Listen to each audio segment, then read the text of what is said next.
Former Australian batsman Brad Hodge has declared that a composed Glenn Maxwell has the ability to resuscitate an Australian innings gone wrong should he be selected for next week's Ashes opener in Brisbane. Maxwell's hopes of facing England as a no-6 batsman appear all but over after he failed to deliver the big first innings score he needed in the latest round of the Sheffield Shield while still adjusting to a new role at no-3. The national selectors, led by Chairman Trevor Holmes, are set to pick the Australian squad on Wednesday, and have several decisions to confirm. Western Australian Cameron Bancroft, fresh from twin half-centuries against a Test-quality New South Wales attack last week and a double-century against South Australia on Tuesday, has surged into contention for the vacant no-6 slot. Fellow Warriors Shaun Marsh, Hilton Cartwright and all-rounder Marcus Stoinis, the latter because of his ability to provide medium pace, are also firmly in the frame. Maxwell has played all 7 of his tests abroad where he has 339 runs at 26.07, although he delivered a breakthrough century against India in Rookie this year.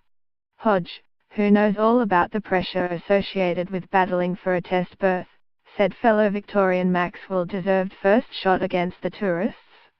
Being a Melburnier, I would like to see Glenn Maxwell in there. He has earned the opportunity from being in that side before. There are a few candidates, no one has jumped out of their skin to try and take that position. Runs have been fairly scarce for a few people, he said.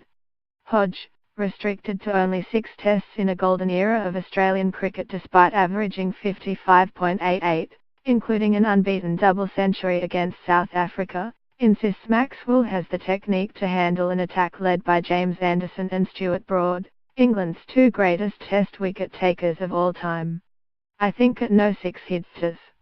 We have seen him bat out of position in this game, batting at no-3 for Victoria.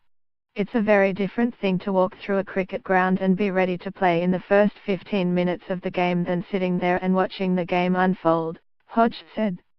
I definitely think he has the technique for coming in at 4-100 when Australia is under pressure. That's the one thing people need to clarify. It's not coming in at 4-270 when you are already in front. It's coming in when you are under pressure. That is one of the things the selectors will probably look at.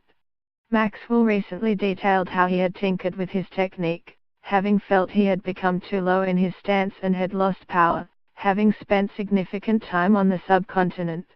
He also insists he no longer is an X-factor, preferring to be rated for playing long innings. It's understood the national selectors are more than mindful of the need for having a no-6 capable of restoring order, having not forgotten how Brad had it, at no-7, was able to revive fortunes against England 4 years ago after top-order failures.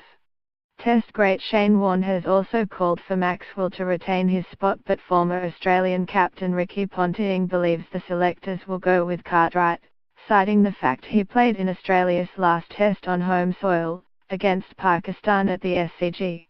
Hodge batted only once at no-6 in his 11 test innings, spending the majority of his time at no-4.